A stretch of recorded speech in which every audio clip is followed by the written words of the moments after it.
but it took a few days to get a diagnosis, and the diagnosis was pancreatic cancer. And that's just Wow. not one you ever want to hear. And my husband was 6'3" and 175 pounds. He never gained a pound. In the time that we were married, he was healthy. He was very active. He ate great. He was very aware of what he was eating, although he did think that donuts were the fifth food group. So there was that. But other than that, he was a pretty healthy eater. And so they thought, a year, maybe longer, maybe you'll beat the odds and live longer than a year. Oh my And God. yeah, but it was 6 weeks, six weeks later. Welcome to the Defining Moments podcast, where leaders, innovators, and everyday heroes share the moments that changed everything. These are the stories behind resilience, purpose, and legacy. Now, let's dive into today's defining moment. Hi, everyone. It's Melanie Warner here, founder of Defining Moments Press. Welcome to our Defining Moments podcast. So excited to have you here today. I have a very special guest, and I can't wait to jump into it. First of all, I want to tell you, most people think they understand love, right? We sing about it, we search for it, we spend our lives trying to find it. But what if everything we've thought and everything that we've been taught about love is completely wrong? What if love isn't something you actually get, something you receive, but more something you become? Today's guest, she lost her health, her husband, her business, and the life that she thought she was building. And what she discovered about herself changed everything. So we're going to hear about her story in just a second. I want to say a quick thank you to our sponsor for this show, for Defining Moments, the show where we uncover the moment that changes everything. Not the highlight reel, not the fake book profile, not the success story, but the real moments that force us to question everything we thought we knew. And we host this podcast. I also have a TV show called Defining Moments that we're filming right now. Season 1 is being edited as we speak. And this is where we chat with authors, experts, corporate leaders, high-level coaches, and people who are turning their expertise into best-selling books, premium brands, and powerful media platforms. This episode is brought to you by Defining Moments Press. We're a US-based publishing company, and we help experts around the world to write, publish, and promote nonfiction books, plus elevate their expertise, their brand, and create a meaningful impact in a matter of months, not years. Another example of how we did this was with a client named Nikki Smith. She wrote a book about abuse. There was abuse in her family. She was retired in her 60s. She ended up writing her book, sharing her very private story, inspiring so many people, even got invited to do her own show and has her own TV show and radio show now, and realized that life was just beginning for her because she was brave enough and courageous enough to share a very vulnerable story with the world. So, without further ado, I want to jump into today's episode and welcome our very special guest and friend, Kim Sorrelle. Thank you so much for being here and welcome to the show. Yes, well, thank you, Melanie, so much for having me. It's really a great show, and I know it's going to do great things for people. So thank you for letting me be a part of it. Oh, absolutely. Now, Kim, you and I have known each other. I'm trying to think how long, probably at least a year or so. We met in a mastermind group and we became friends and we started doing a couple of different projects. I know, Kim, you went with us as a speaker to the United Nations not too long ago. And we've been involved. You went with us to Dubai, which was really fun. So we've kind of been able to travel and do some really cool things together. So I feel like I know you pretty good. And for the people that don't know Kim, I know there's a community of people out there that know and love you. And for those of you who don't, Kim is an author, she's a speaker, she's an entrepreneur, she's a humanitarian. I think that's the best word to describe her. And she spent her entire life serving other people. She spent years in Haiti after one of the most difficult seasons of her life. And after battling breast cancer, losing her husband to pancreatic cancer, and watching her entire world crumble overnight, she began a quest to answer one question: what is love? And what she discovered became a book, a mission, and a movement. So, Kim, thank you again for being here. And I want to start with taking us back to 2008, right? What is that moment like? You're diagnosed with breast cancer, right? What's happening with this moment? What's going through your head at that moment when you get that diagnosis? Yeah, well, it's so interesting because it's like the moment that changes everything, right? We often have those moments in life that there's a before that moment and an after that moment. And before that moment, life was pretty darn good. I started my first business when I was 18. I had businesses. I had great business success. I coached volleyball. I coached basketball. I did everything with my husband. I worked with my husband. I coached with my husband. And my kids, I just had all moved out. We just had become empty nesters. And I went to get a physical, and I love my doctor. She's so good. And she told me to get a mammogram. And I'm like, oh my gosh, it's just a way for the medical system to get money. You know, that was my attitude. I was in my 40s and no breast cancer in my family. Like, why would I have breast cancer? It's silly for me to even have to go. But because I respect her, I went. And then the mammogram leads to an ultrasound that leads to a biopsy that led to a Friday afternoon phone call. And I don't even remember what they said. It was just, Kim, blah, blah, you have cancer, blah, blah, blah, whatever. And I was shocked because I thought there is no way. I've known so many women who have gone through this path, right? The ultrasound, then the biopsy, and it's negative, and it's negative, and it's negative. And I thought, I'm just going to be another one of those. And so to hear those words that nobody ever wants to hear, it was obviously just so life-changing. And I just started crying.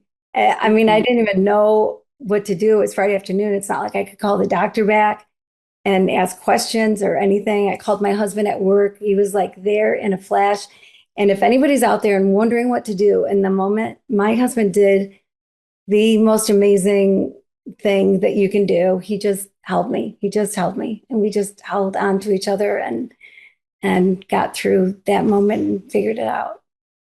That's beautiful. And I think that's good because there's so many people who delay getting that done. And some people, they don't get the mammogram because they're afraid of what they're going to find out. Mm. And other people think it's just going to be a waste of time because there's nothing there. And so, I mean, I know there's a lot of people that delay, like they put it off or they're worried about it. And then, like you said, I know so many people that have gone through that and everything's fine. And they always kind of hold their breath. So getting that diagnosis for yourself, going through that process, and then you're in this space of trying to like accept this. And I would imagine you're trying to pick what your options are, what you're going to do, how you're going to treat it. And through that, as you're going through your own battle of cancer, then you got some more devastating news. Tell us about what happened next. Yeah, well, shortly after, within a couple of weeks after I was diagnosed, my husband started having stomach issues. And he went to the doctor, and the doctor said, take some Rolaids. You're just nervous because of Kim, whatever. And 2 months later, things weren't going any better for him. So he went back again. And the doctor said the same thing. I'm sure it's just a nervous stomach. Just take some Tums, Rolaids, whatever. But he did make an appointment for him to see a gastro specialist. But that was another 2 months away because the holidays were in there. For whatever reason, it was much longer than usual to get into a specialist. And the day after his appointment, I was having a complete hysterectomy and a colonoscopy because of the kind of breast cancer I had. And so if anyone's ever done a colonoscopy, you don't leave your home that day. You don't go more than a few steps from your bathroom. Yeah, the prep is the worst part of that. It is the absolute worst part. The nap during and after is just fine. But yeah, the prep is horrible. So I couldn't go with them to the doctor. And I was the mouth. I was the one that would be saying, run a test, do something. This poor guy, we've been dealing with this for way too long. And so I'm waiting for him to come home. And finally he comes home and the doctor wasn't in. He saw a PA in the office and the PA told him to take some Rolaids. I'm like, he was devastated. I was devastated. But because I was having surgery the next day, there wasn't really anything we could do about it. And then I had the surgery. They found some bladder cancer. And so my recovery was a little different than normal. So a week later, I'm still in elastic pants, elastic waisted pants and watching Grey's Anatomy reruns and, whatever, still recovering. And I woke up in the morning, and my husband, who usually was up way before I was, and he was still in bed. And he said, Guy, my stomach, I don't know what's going on. And I said, that's it. Go to the ER. At least they'll run a test. They'll do something. They're not going to just send you away. So he drove himself to the emergency room. And my husband was a rule follower. So in 2008, this is now 2009, because it was September of 2008, I was diagnosed. This is January of 2009. He followed the rules, and it said no cell phones. So he turned his cell phone off, and I'm just waiting and waiting and waiting for a phone call. And he finally calls and he said, I guess they're going to keep me overnight. And I'm like, keep you overnight? They don't keep anybody overnight. And it was a Friday. Like, they're keeping him overnight on the weekend? What is this? So I put on real clothes and I hopped in my car, and in my Vicodin-induced state, drove like a mad woman to get to the hospital. And shortly before I was there, my phone rang again. And he said, I guess there's a spot on my liver. And I'm like, spot on your liver? I just started weeping.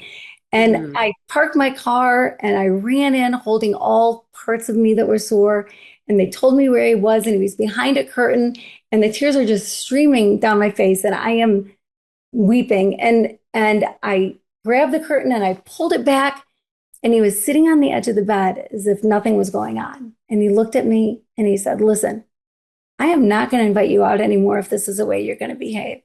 And I said, listen, buddy, you are not allowed to be funny right now. And anyone that has ever gotten a diagnosis like this, it's not something that happens in 24 hours. It was a few days, running tests, biopsy, the whole, all the stuff. And in the meantime, you're recovering from breast cancer and bladder cancer. Yeah. So, I actually ended up in the hospital when he was still in the hospital, because I stayed in bed with him, but then I got a bad kidney infection. I mean, it was a whole thing, but it took a few days to get a diagnosis, and the diagnosis was pancreatic cancer. And that's just not one you ever want to hear. And my husband was 6'3" and 175 pounds. He never gained a pound. In the time that we were married, he was healthy. He was very active. He ate great. He was very aware of what he was eating, although he did think that donuts were the fifth food group. So there was that. But other than that, he was a pretty healthy eater. And so they thought, a year, maybe longer, maybe you'll beat the odds and live longer than a year. And but it was 6 weeks, six weeks later. Yeah. 6 weeks. So he was diagnosed, and they gave him a year, and he passed away 6 weeks later. Mm-hmm. Oh my gosh, that is such a shock. Yeah, it is. It is, but it was also such mercy, because when we left the office, we just prayed, Lord, either heal him like you did the lame and the blind and the deaf, or take him to heaven, the ultimate, but please don't let him suffer. And we had a great 6 weeks together. We had hospice that was wonderful, that controlled any pain, because it's a very painful cancer. Mm-hmm. He really didn't have pain. Everything was under control. We never had a piece of hospital equipment. I mean, we're just living life. We're staying home together and watching Cash Cab and playing gin rummy and whatever. And he didn't suffer until the very end. He woke up it was a Sunday morning, 6 weeks in, and he was in pain. And so I called the hospice nurse, and she came running right over, and she was giving him more morphine. And then she's on the phone in our bedroom. I'm holding him from behind. He's sitting on the edge of the bed because it hurt to lay down. So I'm holding him from behind so he doesn't fall off the bed. And she's on the phone right in front of me, calling for hospital equipment and whatever. And I'm like, oh my gosh, do I call my kids? And she's like, no, you've got plenty of time. You have weeks, if not months. You've got lots of time. But I could feel him. I mean, we've been married for almost 29 years, and I knew him well, and I just could feel the agony that we prayed against. And there was just something in what I was feeling. And I asked her again, do I call my kids? She's like, no, you've got lots of time. I promise you got lots of time. But man, I didn't feel like there was lots of time. And I just whispered in his ear. I said, baby, just go. And he never took another breath. That was it. Wow.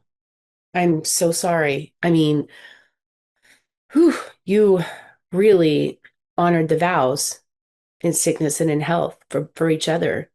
Mm. And I imagine that would have been so scary going through your own cancer journey, seeing how quickly he declined and passed away, and I have to say, like, what was going through your head emotionally during all of that?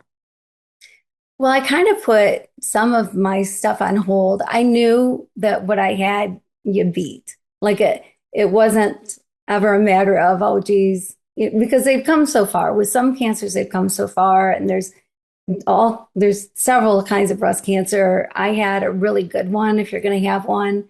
And so I knew I was going to be fine. So there was that, I guess. And so I just kind of put some stuff on hold so I could just be with him, so we could just be together.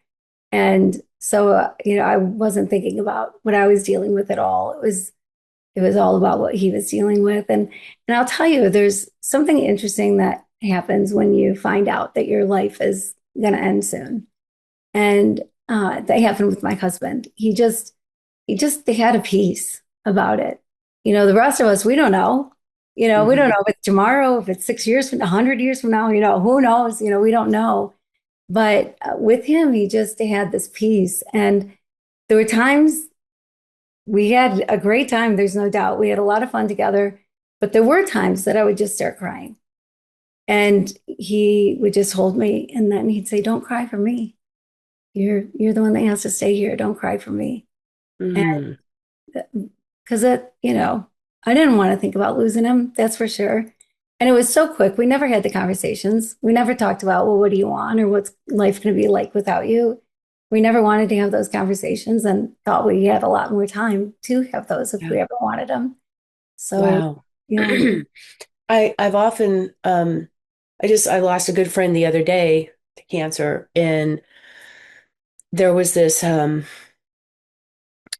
there it was her birthday too, like um a few days ago. So we had this big celebration of life where it was one of the most beautiful but brutal things I've ever done because everybody knew she was getting to the end of life, but they wanted to celebrate her. And there were probably 120 people on that call just for hours going through how she impacted them, how much they loved her, and I think that often think the gift of cancer is knowing how much you're loved because you don't have a lot of time. Some people have much more time than others to process that diagnosis and have, that time to say their goodbyes. But I just thought, and sometimes you think, is it worse to just die suddenly and not get those chances to have those conversations? But everybody on that call was just in tears out of gratitude of being able to tell this person how much they meant. And I'm sure it was overwhelming for her to receive, but it was so beautiful. And then she had her birthday and then passed away a few days, like 2 days after her birthday. And so it was just kind of like to be able to say all those things. You think that if you know that you would want to say these things to people. And like for you, you didn't really get that chance because you always thought you had more time, you Mhm. know? Right. Was there a moment when you just realized that life is never going to be the same for you? Yeah. I mean, in that moment is when I realized that so many things you can kind of imagine what they'd feel like. You think, well, I've lost somebody before, or whatever, and you think, well, I can imagine what it's going to feel like. And so that was me. Like I thought I was imagining what it could feel like, but it's always so different when it actually happens. And so, yeah, in that moment, I knew that's it. Like life will never be the same ever again. Yeah. And I think a lot of people in grief ask, why me? Or why did this happen? Like, why did this happen to your husband? Why is this happening to me? What question were you asking at that time? Well, it's funny that you would say that because after I was diagnosed, people would say to me, God, Kim, why you? You do this, you do that, whatever. Why you? And my response was always, well, why not me? Like, why would I be immune to it? Cancer is in the world. and we have disease in the world. It's just the truth. And so I don't think God is in heaven smiting people and saying, you stole that pack of gum when you were 12 years old. So when you're 47, I'm giving you breast cancer. I don't think that's the way it operates. And so it was always more why not me when people would say the why you. Yeah, so I don't know that there was really a question. Maybe it's because I got asked that question as much as I did. And you said that also during this time, you just became obsessed with understanding love. Why love? Well, there was a movement a few years ago. People might remember the WWJD, What Would Jesus Do thing, right? But Jesus is different to everybody. To some, he's God, he's light, love, all things good. To some, he's a heretic. To some, he's a prophet. So everybody would answer that differently. What would Jesus do? But I wanted to know that I was living a life honoring my husband because he honored me when he was here. He was such a great guy. And so I wanted to know I was living life right. And I got married when I was 18.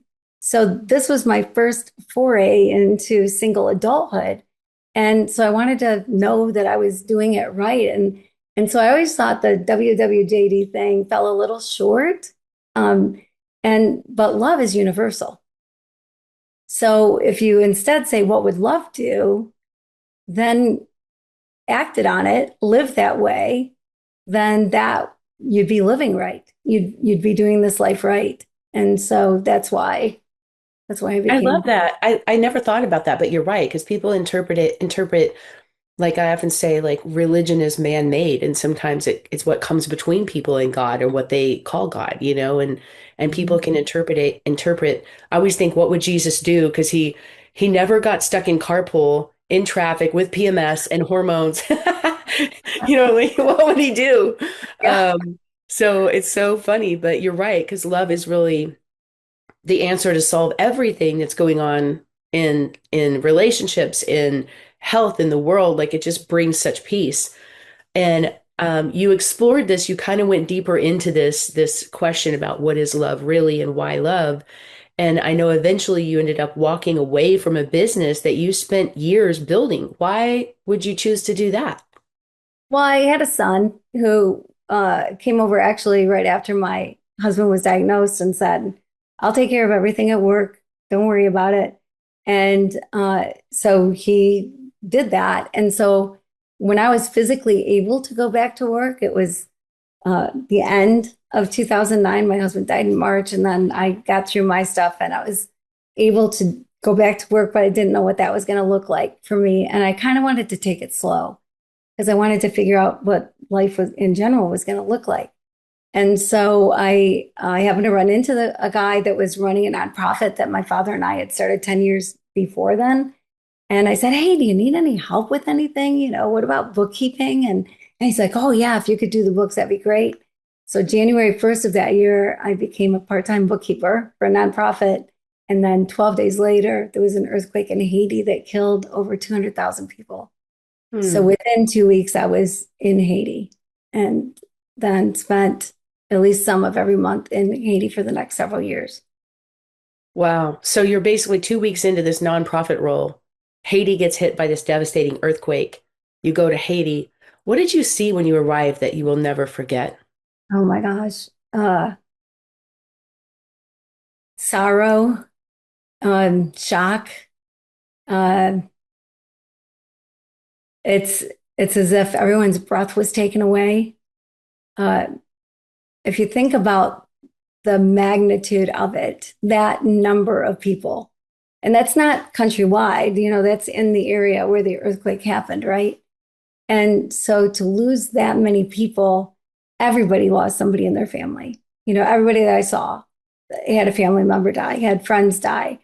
And so even 2 weeks after, 2 weeks isn't that long.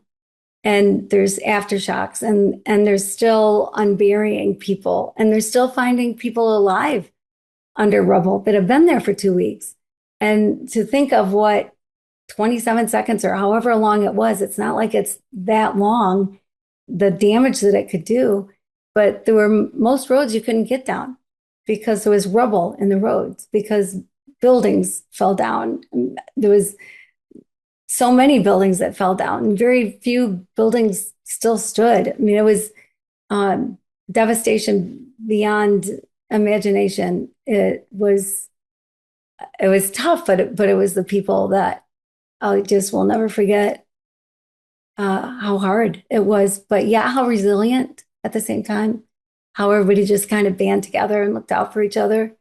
And and how welcoming they were for some help, because what do you do? I mean, I don't think anybody wrote a book on what do you do if you lose family and friends and your house and your job and everything. Your whole life is gone in 27 gone. seconds. Yeah. Wow. Never thought about it like that, but that's true. How did the people of Haiti change you? Well, I'd been to Haiti several times before. And the first time I was in Haiti ever was several years before this. And I swore I'd never go back again. Haiti is the toughest place I've ever been, the toughest place I've ever worked. I've been to a lot of developing nations. I've been in nonprofit world since the mid-90s. So I've been to a lot of places. And this Haiti is the toughest. It just is. And I was stuck in this area called City Soleil. It's like one of the worst slums in the world. And I was stuck there. I went in for a meeting and I had no way out. All of a sudden, I had no transportation. I didn't know where to go. I didn't know where I was. I was my first time in Haiti, and there's sewage running down the road, and the stench is terrible. And there's people not just with no shoes, but there's people with no clothes, and there's the poverty was just so thick in the air, like you were breathing poverty. And I thought, man, I'll go anywhere you send me, but please don't ever send me back to Haiti. And I was home for about 2 weeks, and then I can't wait to get back to Haiti. I can't wait to go back and see what I can do. So, yeah, people are people all over the world. It's one thing you learn when you travel, right? I mean, we're all people. We're all people with names, all individuals that have a mom and whatever, friends and family, and we live. The people in Haiti, I think that's what is different about the people in Haiti is how they're able to get by. Sometimes people think that if you live in poverty, it's because you're lazy. Mm-hmm. That's why. Laziness has absolutely nothing to do with it. There's lack of opportunity. It's 75, 80% unemployment. I mean, where are the jobs? They're not jobs. We've done a lot, and our world has done a lot to damage Haiti. Our country has done a lot to damage Haiti. And insisting that, yes, we'll help you with some aid, but then you have to hire U.S. workers to do that. You have to import food that you used to grow and the farmers would sell. We'll put a bunch of farmers out of work in Haiti because we need this company to make money on their rice. So now you have to import 80% of your rice and things like that we do to people. Like, I don't know why we do these things to people, because we're certainly not thinking about people when we're doing that. So, but people in Haiti, I mean, it's about survival. It's day-to-day survival for the high majority of the people that live in the country. So what did people who have almost nothing teach you about life? That joy is not found in the things, that money has nothing to do with quality of life. Often we think, well, shoot, if we had money, we could live in a bigger house, we could drive a better car, we could go on better vacations and stay at better places. And our quality of life is just going to be so much better. But quality of life is about the people in your world. And you can have all those things and not have a friend in the world, and your quality of life stinks. But you can have tons of money and still have a horrible quality of life. And you can have nothing and have a great quality of life. I love that. And, you went on to write a book about love. Love is. I have a copy right here. And it's based on, it says, a year-long experiment of living out 1 Corinthians 13, love. So you say that in the book that love is not a transaction. What do you mean by that? Yeah, well, it's interesting. I mean, that was part of my whole journey, right? As I dedicated a year to figuring out the real meaning of love, and it just happened to be in Haiti most of the time I was working on it. And I did use 1 Corinthians 13, love is patient, love is kind, does not envy, does not boast. Took one word or phrase each month to figure it out. And that's one thing that I figured out is there's so many things about love done in the name of love, demonstrated, shown in the name of love, called love that have nothing to do with love. And yeah, love is not a transaction. You know, if I give you money and you give me a pair of jeans, that's a transaction, right? Mhm. Love is not that. Love is 100% on you. It's 100% on you. The minute you expect something back for your love, it's not love anymore. It's true. It might be kind, it might be whatever, but it's no longer love. Yeah, And like a lot of people, they love someone because they make them feel good, right. which is still kind of selfish when you think about it. And I remember my grandmother when I was younger telling me about, that Bible verse. And she always said to me, when you grow up and become an adult and you look for the love of your life, if you can take that Bible verse, love is patient, love is kind, and you can replace it with the person's name, that's your person. Like Mm. if that describes the person that you want to be with, like that's a good person for you to marry. That's a good person for you to be with. And I never forgot that. I thought that was really interesting because you can apply that as a trait for people as well. Yeah, yeah. And I've heard people say to replace love is with I am. I am kind, I am patient. And can you do that? Can you say all those things about yourself What's too? the biggest lie we've been taught about love? I think that's a huge one that love's a two-way street, that you give love to get love. Yeah, I think that's a giant one.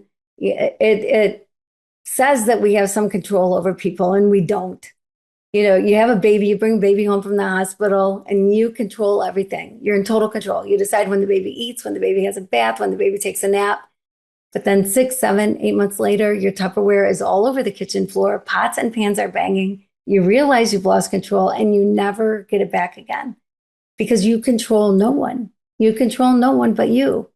So the minute you think that you control somebody and you can control how love comes back to you, you're setting yourself up for failure. You're setting yourself up for heartache, loneliness, because you don't control it. Love is special and magical in a way that most of the time when you do love, it does come back to you, but quite often not the way you expect it to. So love is not a two-way street. It is 100% on you. That's a good point. So if 12 people define love differently in different ways, what's your definition? Well, my definition of love is this. Love, we quite often think of as an emotion or a feeling, something that we can fall into and out of, right? I mean, it's used that way. But, I think about like if I watch a scary movie, I don't know, Melanie, if this happens to you, but if I watch a scary movie, when I go to bed that night, I hear every creak, every bang, every bump, right? I'm so afraid I'm hiding under the covers. But the next night I'm better. And that's fear. Fear is a feeling and emotion. It comes and it goes. Love does not come and go. Love is not a feeling or an emotion. Love is who you are. Love Mm. is what you're striving to become. And so how you love, how you live love is totally up to you. How would our relationships change if we all understood that? Oh my word. In every way. I mean, the minute you drop the whole expectation thing, when I got to love is kind, that's what I figured out about love that is kind.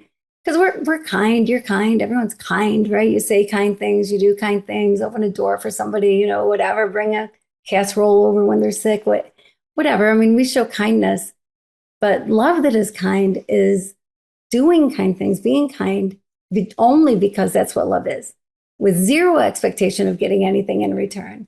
And I don't know about you, but I've probably been guilty of it going, wow, they didn't even say thank you, or Yeah. I went to their daughter's wedding. Why aren't they at my daughter's wedding?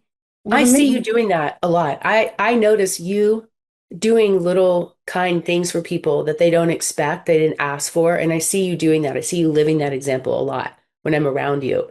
And I've Oh, noticed that about you. It's a beautiful thing to watch because it's just, like you said, it's just part of who you are. There's no agenda. It's just a natural part of who you are. And I think Tony Robbins also said, when you change the word expectation to appreciation, it changes your entire dynamic of the relationship. I love that. Yeah, so true. That's so And how good. would, I mean, think of how our businesses would change if we just learned to really, truly love the people that we work with instead of getting so caught up in the office politics and the drama and the toxicity and all that kind of stuff. Like, how would leadership change? How would businesses change if we just added more love into that mix? Yeah, absolutely. And then led that way, right? Led with your heart, led people first. And instead of they're the accountant, they're Lisa, whatever, like recognizing that they're people that also have a life outside of work that sometimes they are affected by. And people go through stuff, and to be sensitive to that kind of stuff and be caring for the people that you work with, I think it does change everything, including retention rate, including how people feel appreciated, including the bottom line. Everything changes for the better when you lead that way. So, what's one thing, if people are listening, right? They're watching or listening to this, what's one thing that people are doing today that they think is love, but actually isn't? That's a good question. Um, that's a good question. I mean, I think the expectations, I think that's a big part of it. I think one thing that people do is they'll say, I love everybody. I just think you should. Honestly, in loving everybody and not judging people, it's the freest way to live. It's the greatest way to live. And I just think you love everybody, just love everybody. And so people will say, well, I do. I love everybody, but those darn Democrats or those Republicans, right? Well, then you don't love everybody. Yeah, one thing that we do often, way too often, is we put labels on people and then make assumptions because of the label we put on them. And instead of Kim and Melanie, it's Democrat. It's, you belong to this club, this sorority, this group, this. Well, you might be a member of something, but that's not who you are. That's not Right. who the person is.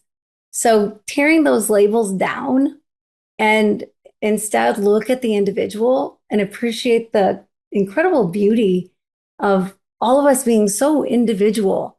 And even though we're 99.9%, our makeup is exactly the same, that 0.1% that colors our eyes and our hair and decides how tall we are and whatever is unique to everybody. And it's so special that each person has value, each person has something wonderful to offer, and just get to know people and take the labels away.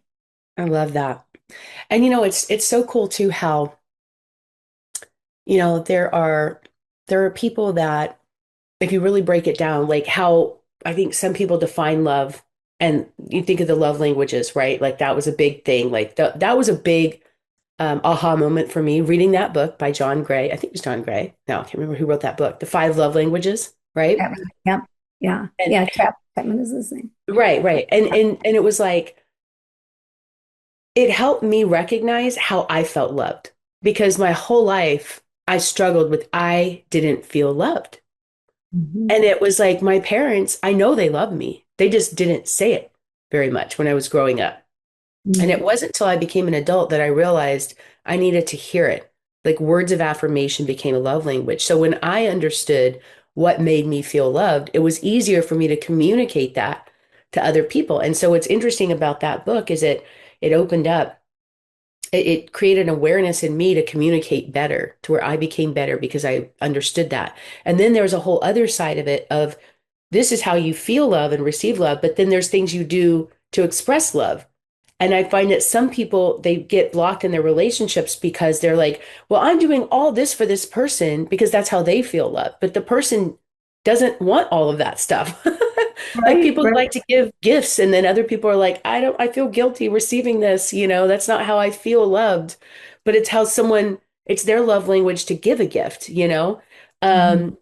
And there's so many people that are so good at doing things for other people, but they can't receive somebody doing something for them. And sometimes the greatest gift you can give someone else is to allow them to serve you and love you and support you. And so it's really interesting to think of all these dynamics of love and relationships. And I love learning more about love because I think it's the thing that makes everything go around in the world. So I love that you have a book that love is. So tell us more about how that book came about. And if people want to get a copy of it, like how can they get in touch with you and all that good stuff? Yeah, yeah. Well, it came about because I decided to do this, and I didn't go into it thinking I'm writing a book. I went into it thinking I'm doing this for me. I'm going to do this for me. And then as I got into it, I'm like, this would be a good book, I think. But then I thought, well, if I never get it published, this is for me. Like I learned so much, like it changed my life, rocked my world. And I met a couple publishers at a writers conference, and two different publishers, two different acquisitions editors, and both of them wanted to publish the book. So I thought, well, maybe there's something to this. Well, it's kind of nice, whatever. And so it's available on Amazon. It's in some bookstores, anywhere you can buy books online, and some brick and mortar. You can find the book. And yeah, and my last name, I have way too many letters, Melanie, in my last name. Two R's, two E's, two L's. So I am literally the only Kim Sorrelle spelled my way in the entire world because it's Sorrelle, so many letters.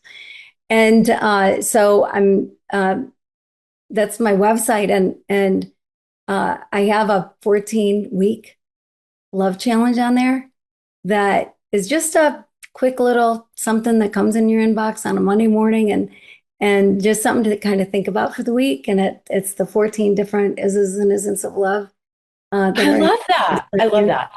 Because what you focus on expands, right? So if you're focused on what's going wrong, you're going to get more of what's not working. And if you're focusing on love and then you're expanding that love and having that daily email for that challenge, I think would be so fun. I could see so many people, especially people that feel disconnected from the world. They feel emotionally unavailable. Maybe they've gone through grief. Maybe they've gone through a breakup. They're restarting life. They've had loss like you did of losing a husband or a spouse or a partner. And this is just a way to open up in a safe way that little piece of them. And I remember when I lost my son, I remember consciously saying, I am never going to love anybody again because it hurts too much. I remember the moment that I shut down, and it just felt like out of protection, and I think there's so many people that have been through so much hurt out there that they put their guard up, and that hurt only brings more hurt. So I think this is absolutely the cure. So I love that you have this book. We love love. And you have this challenge. So how can people sign up for the challenge if they want to do this with you? Yeah, well, it's right on my website, kimsorrelle.com. And just go on my website. It's free, and you can just sign up for it. Just kind of look at the bars on the side and click. Yeah, that's so perfect. Challenge, yeah. What a great gift. Thank you so much for being here, for sharing this. I have a few more questions. If somebody listening wants to become more loving, right? Where do they start tomorrow morning? What's the first step? I think the first step is really, first of all, understanding what love is, and then cutting yourself some slack. I mean, if you love yourself, there's been this misunderstanding over the years of what does it mean, self-love, what does that mean? It's kind of gotten a bad rap, like it's selfish. And the truth of it is, it's the most selfless thing you can do is to love yourself. Because when you do, when you appreciate you for who you are, when you can look in the mirror and go, man, I love you. Like, I'm happy to be me, and really love yourself, flaws and all, then you can really love other people. Then the things that you can see in yourself and you can appreciate other qualities about other people. And so really the best thing you can possibly do is make sure that's where you start, is in loving yourself. Oh, that's perfect. So let's say 20 years from now, if the world truly understood love under these terms, what would be different? There'd be no war. People would be fed. People would be helped. We'd probably put an end to poverty as we know it today. Everyone would have clean water. Like everything would shift in such a positive way for humanity. And when something shifts for one person, it shifts for all of us. And, sometimes I think people think, well, there's like a limited amount of money or there's a limited supply. So hang on to what you got or make sure you're one of the 1% or the 10% or whatever it happens to be. There's not, there's no limits. It's not like if somebody else has more, that means you're going to have less. That's not how it works. So if we could instead look at money and our resources as energy that we can help people with, yeah, that's what love does. I mean, you look out for humanity.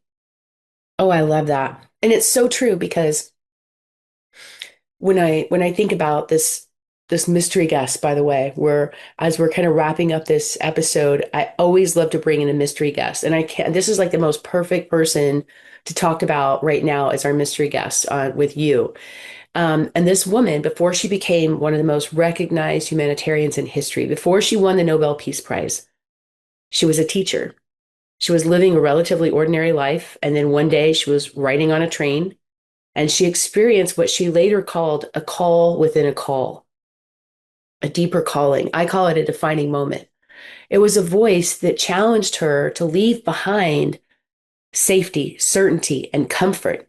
And she was from a wealthy family, but even kind of turned away from that to become a teacher. And it was more about not changing who she was, but it wasn't about even calling her to do something big, like building organizations or becoming famous. It was simply to love. And at first, there was no money, no infrastructure, no plan, only conviction. And when she tried to get funding, she went into banks and they said, how much money do you have to build this whole organization, nonprofit thing you want to do with love? And she goes, I have 3 cents. And they laughed her out of the bank. And she was fierce. And she said, with 3 cents and God, I can do anything. And she walked into the slums of the poorest areas in the world with little more than faith and a willingness to serve. People questioned her. Her family criticized her. People ignored her. People were trying to be verbally, even physically abusive to her, but she kept showing up one person at a time, one child, one dying person on the street, one act of love. And eventually, those small acts became an entire movement. But what made her so extraordinary wasn't that what she built, it was how she saw people. Because she once said, if you judge people, then you have no time to love them. And it takes the same amount of time to love them as it does to judge them. And that's maybe the reason that her impact was so profound, because she understood something most of us miss. Love is not something we feel. Love is something we become, like we've been talking about here today. And this woman went on to build a $100 million organization. She wrote over 30 books. She is the foundation for corporate policy today. And this is the defining moment of Mother Teresa. And most people don't realize this, but Mother Teresa said, you can fire a volunteer. And she said, if you hire somebody and within 90 days, they don't have absolute joy for what they do, she says, cut them loose, right? Here's a saint with these boundaries, even around loving people, to say, you're building this organization. The corporate 90-day policies that we have today came from her organization, which most people don't realize. Right? So Kim, if you look at how Mother Teresa spent her life serving people, and often they were people that the world overlooked, when you hear her story, how close is that to what you discovered in Haiti? Oh my, well, Mother Teresa's order is in Haiti. The Sisters of Charity does a couple things in Haiti that I just love. And I'm a huge fan of Mother Teresa. And so you see her stamp all over the place in Haiti. And everything that you said is just so true and so right on. And absolutely, if somebody's in the wrong position, you're doing them a favor by letting them go. And, if there's somebody toxic in your life, love would say, let them go, walk away, because then you give them room to change. You give them opportunity to grow and change. If you stay, they're going to just stay in the same toxic pattern. And so, we get love kind of mixed up that way. But yes, absolutely. Mother Teresa is definitely someone to look to try to be like, to understand where she came from and where she went and what she did. She did so much to help our world. I love her. And I love that she was able to bring love into leadership, how she wrote 30 books. People don't realize how she used books to build her movement and her mission as well. And I often say, my little mantra is just love God and love other people, and everything else takes care of itself. Mm-hmm. And, for all of you, thank you so much for listening. Kim Sorrelle, thank you for being here. You're amazing. I love you. I'm so proud of you. And I love what you're doing, this movement that you're taking and running with. And you literally are a living example of love. Like, you demonstrate it, you show it, you live it, you breathe it. And I just want to thank you for taking the time to be here today and share your love and your life mission with all of us as well. Well, thank you so much for the incredible opportunity. And it is about defining moments. Oh, thank you so much. And if today's conversation challenged the way you think about love, then don't just listen to it, practice it. Take the challenge, get the book, start using it today. These are tools that aren't very expensive. It doesn't cost you anything to give love to somebody else, because maybe the most important thing we'll ever become is love itself. So I encourage you guys to click the links below. If you haven't subscribed to our podcast, please subscribe so that you'll get notice when it comes. We found that half of you haven't subscribed, even though we're growing our following. We want to be able to do more interviews like this and serve you in such a bigger way, and hope that today really inspired you to love better and live better. So again, thank you so much for being here. Thank you, Kim. And we can't wait to see you guys next time. So take care, everyone. Bye. Thanks for listening to the Defining Moments podcast. We'll see you again next time, and be sure to click subscribe to get future episodes.